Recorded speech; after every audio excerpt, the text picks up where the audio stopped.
बांग्लादेश का मैंने आपको उदाहरण दिया, चीन का उदाहरण दिया। आप नेपाल में आप लोग पास में ही है, जाते भी होंगे, गए भी होंगे पिछले 2-3 साल में। टैक्सी वालों से बात करके देखिए, सरकार के किसी अफसर से बात करके देखिए, किसी भी पार्टी के नेता से बात करके देखिए। आप ही में से कई लोग मुझे भी आकर बताते हैं, मैं तो बहुत सालों से नहीं गया। जो एंटी इंडिया सेंटिमेंट है नेपाल में, 10 साल पहले नहीं था। नेपाल में जब इतना भारी भूकंप आया, और हमारे मोदी जी कहते हैं कि वो भूकंप की जानकारी उन्होंने नेपाल को दी थी आने के बाद, मतलब उसके बाद भारत ने वहां बहुत सहायता की। लेकिन नेपाल आज चीन से इतना समीप आ चुका है। अब ये बताइए, सरेंडर नीति आपकी नहीं है तो क्या है?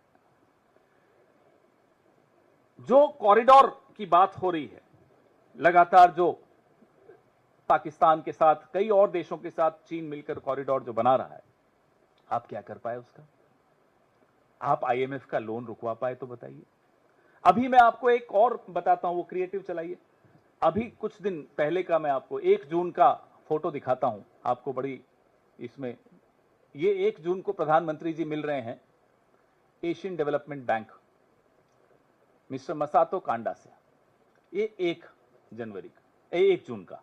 3 जून को एडीबी $800 मिलियन पाकिस्तान को दे रहा है। ये अभी कल की बात है। ये 1 जून फोटो देखिए, नतमस्तक हाथ जोड़कर बैठे हैं, और 3 जून को देखिए क्या हो रहा है। अब बताइए, नरेंद्र सरेंडर नहीं है तो क्या है?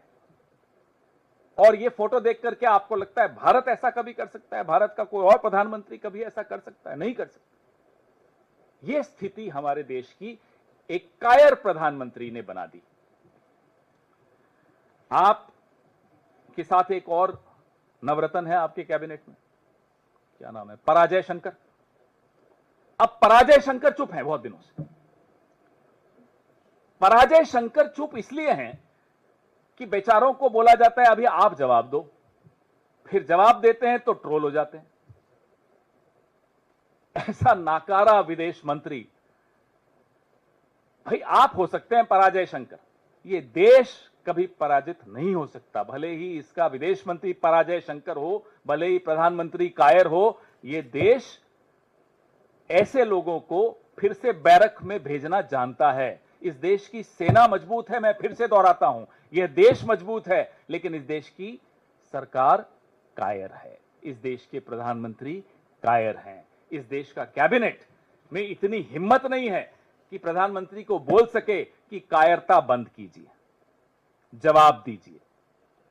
हम इंतजार कर रहे हैं कि पूरी जो शाखाओं में ट्रेन होकर अब कैबिनेट में घुसे हैं, सब तो नहीं शाखाओं से ट्रेन हुए, कुछ हमारे यहां से भी उधार लेकर गए हैं, कोई तो बोलेगा, देखते हैं।